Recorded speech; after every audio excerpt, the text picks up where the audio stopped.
Banaskantha ડીસાની Saint Xavier સ્કૂલનું રાષ્ટ્રીય સ્તરે વધાર્યું ગૌરવ। બનાસકાંઠાના ડીસા શહેર સહિત સમગ્ર જિલ્લામાં આજે ગૌરવની ક્ષણ સર્જાઈ છે। સેન્ટ ઝેવિયર્સ હાઈસ્કૂલ ડીસાના એનસીસી કેડેટ્સ પ્રિન્સ પંચાલ અને રોહિત ગોસ્વામીની દિલ્હીમાં યોજાનારી રિપબ્લિક ડે પરેડ માટે આરડીસી કેમ્પમાં પસંદગી થઈ છે। દેશભરમાં શ્રેષ્ઠ એનસીસી કેડેટ્સમાંથી પસંદ થવું એ સૌથી મોટી સિદ્ધિ ગણાય છે, જેને લઈ આજે શાળા પરિવારે બંને વિદ્યાર્થીઓનું ભવ્ય સન્માન કર્યું। કાર્યક્રમમાં સ્થાનિક મામલેદાર સહિતના મહેમાનો ઉપસ્થિત રહી બંને કેડેટ્સને ઉજ્જવળ ભવિષ્ય માટે શુભેચ્છા પાઠવી હતી। દર વર્ષે 26 જાન્યુઆરીએ દિલ્હીના રાજપથ પર યોજાતી રિપબ્લિક ડે પરેડમાં ભાગ લેવા માટે કડક તાલીમ, શિસ્ત અને નેતૃત્વ કૌશલ્ય જરૂરી હોય છે। દેશના 17 એનસીસી ડાયરેક્ટોરેટમાંથી શ્રેષ્ઠ કેડેટ્સની પસંદગી કરવામાં આવે છે। સેન્ટ ઝેવિયર સ્કૂલ ડીસાના પ્રિન્સ પંચાલ અને રોહિત ગોસ્વામીએ સતત મહેનત, શિસ્ત અને સમર્પણથી આ સિદ્ધિ હાંસલ કરી છે।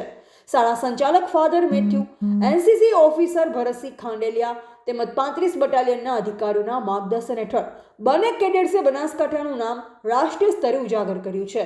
પ્રિન્સ અને રોહિતે શાળાનું જ નહીં પરંતુ સમગ્ર બનાસકાંઠાનું ગૌરવ વધાર્યું છે।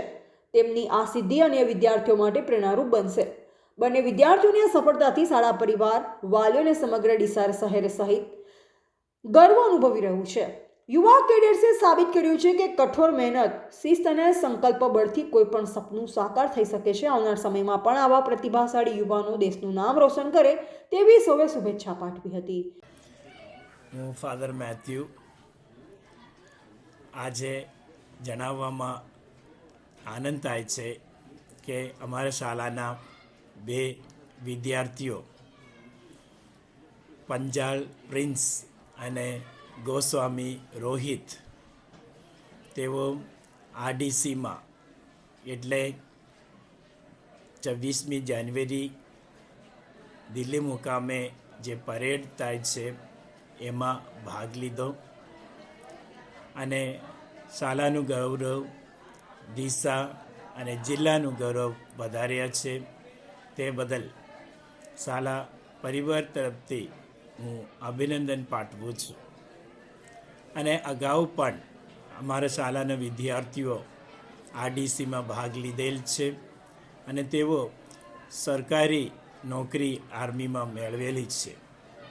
અને શુભેચ્છા સાથે એમ પણ જણાવવું કે એમના જેમ વધારે વિદ્યાર્થીઓ ભાગ લે અને એમને પણ ચાન્સ મળે અને એ જ દરેક માટે એ સારું રહેશે। એટલે દરેકને ફરી એકવાર શાળા તરફથી શુભેચ્છા પાઠવું છું અને એની પાછળ મહેનત કરનાર ભરત સર અને એમના કર્નલ દરેકને હું અભિનંદન પાઠવું છું। રિપોર્ટર રામજીભાઈ રાયગોર, બનાસકાંઠા।